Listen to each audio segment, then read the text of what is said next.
Hello and welcome to another web development tutorial on my channel, and in today's episode what we are going to cover is sorry no we are going to cover div and mm, let's firstly cover div, and because the other topic I wanted to cover is CSS topic and I don't want to mix it with this video. Okay, so here first of all let's open the live server.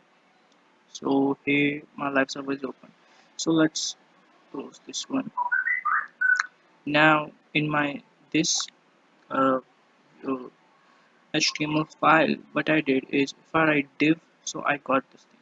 So basically div stands for division, and it's generally for, let's get to sketchpad for better illustration. So let's clear this up. Now let's talk about what div really is. So let's suppose that this is a web page or a website, you could say. Now, a website is made by different components, or you could say different parts. So we could divide a website in different parts.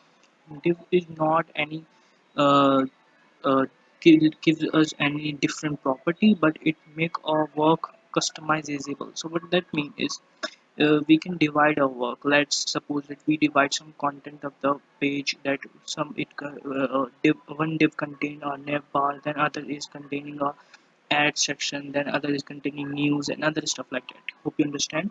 So let's suppose talk about nav bar. Okay, so we could make a div for nav bar, and that div we could make another div for logo, and in that div in nav bar div we could make two child div. One is for logo and other is for home and contact us about us and many other what the user wants to place that on the nav bar. Okay, so what that mean is we could divide our page and make different divs to make a whole website. So how this works.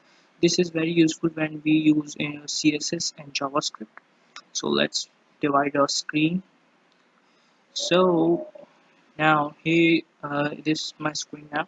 So let's write something in our div. So just I write dummy text lorem 23 and just wrap this text like this.